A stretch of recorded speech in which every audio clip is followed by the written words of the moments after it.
Penyebab pencemaran air, salah satu sumber pencemaran adalah deterjen.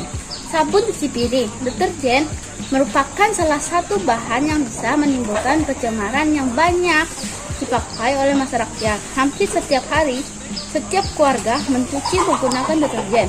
Mereka membuang deterjen ke saluran air. Lihat ini, gara-gara kita membuang sampah sembarangan, jadinya banjir di selokan.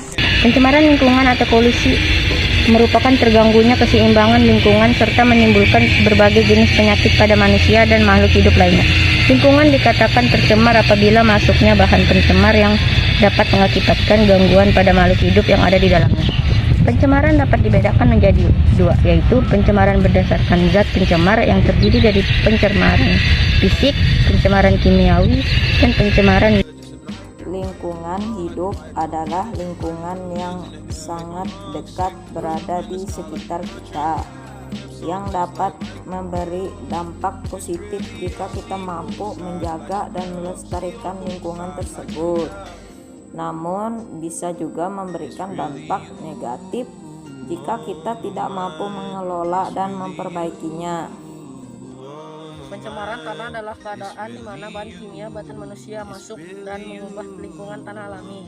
Pencemaran ini biasanya terjadi karena kebocoran limbah, cair atau bahan kimia, industri atau fasilitas komersial. Penggunaan pestisida, masuknya air permukaan tanah tercemar ke dalam lapisan sel permukaan, kecelakaan kendaraan pengikut minyak, zat kimia atau limbah, dan limbah dari tempat penimbunan sampah seperti limbah industri yang langsung dibuang ke tanah dengan tidak memenuhi syarat illegal dumping.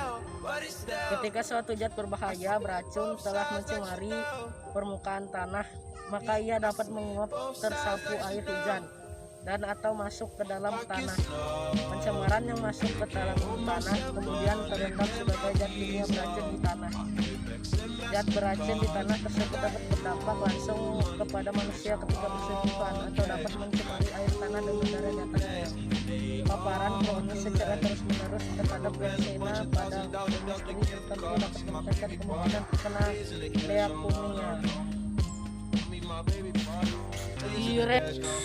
Nah, jadi di sini ada sampah kantong plastik dan air. Kali ini kita akan membahas pencemaran dampaknya sampah plastik bagi lingkungan hidup. Sampah kantong plastik dapat mencemari tanah, air, laut, bahkan udara.